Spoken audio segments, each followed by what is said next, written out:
And with the other pandemic, the racial pandemic, taking fire, people still in the streets, 60 plus days Mm-hmm. now protesting.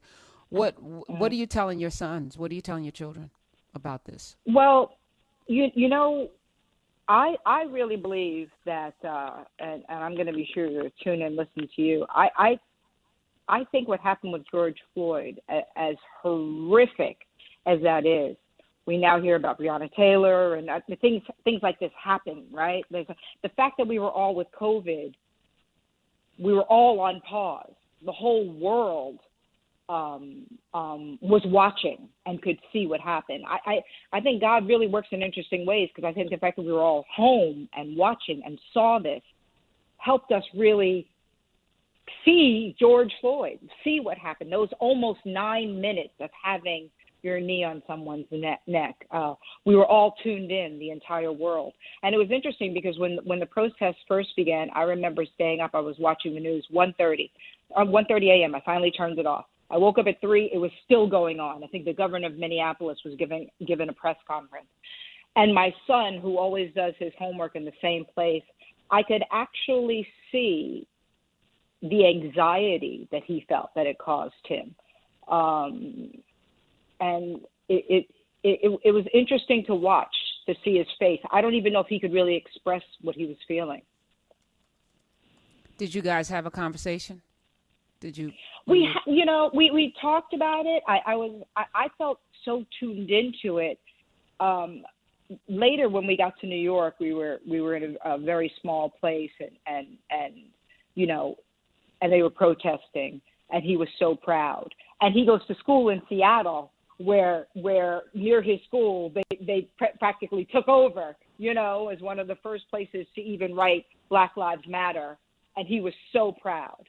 And what I find so interesting, that in a short amount of time, I grew up with my grandmother and then my mother, who they're from Lexington, Kentucky, could talk about, and I grew up hearing this, not being able to go in the front door of a movie theater. You were allowed to go to the movies, let's say on Saturday, but you had to go in the back and up to the balcony. Or you could go to Woolworth, but you couldn't sit at the counter. Or you could buy clothes, but you couldn't try them on. So in a relatively short span of time, we got to Barack Obama, our first Black president, which I'm sure that she didn't believe she would see in her lifetime. And then here we are. Where are we? Yeah, I mean, it's weird. Yeah. I mean, your children did not have to grow up the way they were. Pretty privileged, to grow up with Robin Givens as their mom, right? And they could flow through the world a little bit differently. But now here we are, where I don't think there's anybody of hue, anyone with color, that is not dealing with this racial pandemic, on some level. No doubt about it. And it's interesting. My oldest son, who's 26 years old, and in many respects, I guess, feels like 26 years old. Wow. They feel immortal in many respects, right? In so many different ways. But where he was in school, and he grew up with a lot. They're basically tennis players, right? So there are a lot of people from different parts of the world. But I'll never forget once with my son, my older son. And both of my sons, I adopted my first one, but are half white. And but I remember his standing with 3 of his white friends, and I would say, "You can't do what they can do. When they start jumping the fence to take the shortcut home, you remember you can't do that. And when they start doing whatever, remember you can't do that."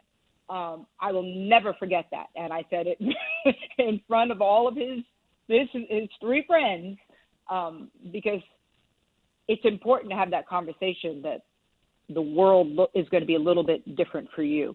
The circumstances are going to be a little bit different from you. The consequences are going to be different for you. And, as a Black mother raising, sons of color, it's scary. It's scary. Even if your mother is an actress, you know what I'm saying? I think we're all in that same boat.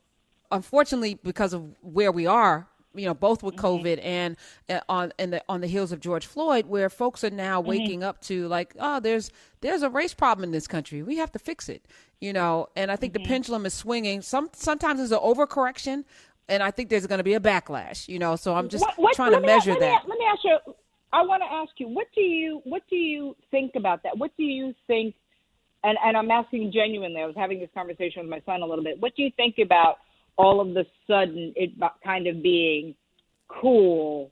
I remember when I came to New York after we were hunkered down in Florida, and like blonde women on the east side, with their Black Lives Matter masks on. You know what I mean? It was almost like I don't know. I couldn't. I was happy that the protests have been colorful. You know what I'm saying? And everybody, yes. and in terms of humanity. But I wondered for a second when I was on the train, I was like, like maybe it even requires.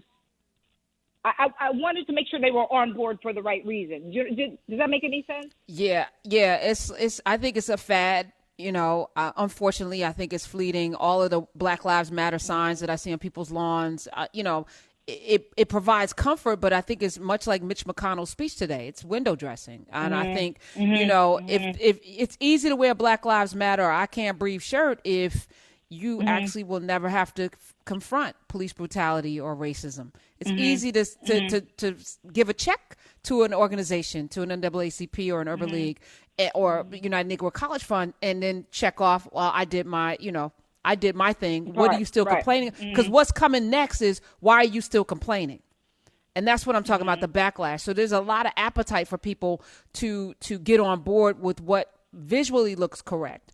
But if it means you have to sacrifice something, that's when we'll see whether or not people really are on board with equity, with eradicating racism. If it means they have to give up their privilege, that's when we'll see the reality. But it looks good. It's nice. It makes me feel good to see people out there. I don't know. Yeah. Drew, you feel differently? I feel like that this moment is different from any moment that we've had before, and the things that we were used to seeing, or the things that we have seen work in the past and in history. I think that we got to take the very best of that, but also be open to whatever it takes to get us to the other side of this. Right? There are going to be some people who are going to be doing it performatively, right?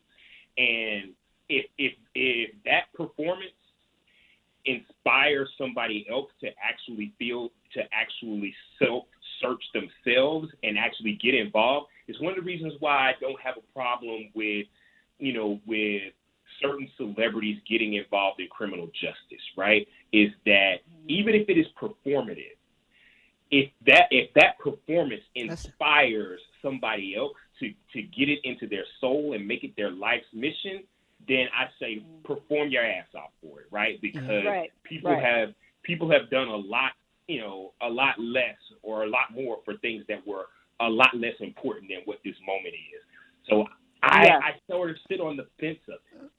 Let me thank you for that, because I struggle with cynicism. It's like, how long have we been here? I don't want to hear your platitude. But at the same time, I don't want to discourage somebody who is just awakening to the reality that we've been dealing with for the last 40, 50, 100 plus years in this country, who's now just like, I didn't know. I don't want to bash them for just waking up. You know what I'm saying? So I'm struggling with the right tone, and look, we're going to get it wrong sometimes. But I think if we do everything earnestly with the hope of coming together, because listen, the truth of the matter is, if we don't fix this, we're not going to have a nation.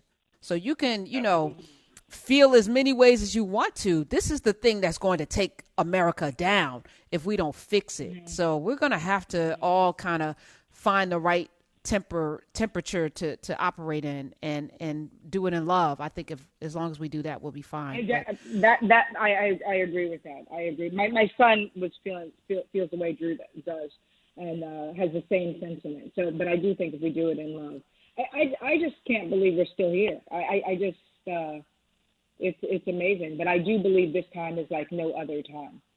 I just hope we're just really better for it. I really do. So. Yeah, I agree with that totally. Just the moment that we're in right now and the circumstances, I do think that there's something about seeing people lose loved ones, and something about some of the frivolity just being sort of pushed away by this pandemic. Mm-hmm. People being at home, seeing these images every single day. We cannot forget how important images were and how important television was and media was in the first, sort of civil rights moment and civil rights movement. And I think that people being stuck at home and seeing it nonstop. That's what I think. I think you couldn't have had one without the other. I think those two, these things are very, very connected. And now I hope the third thing that is connected is in November, people go out and vote. I hope everybody goes out and votes. I think that's crucial.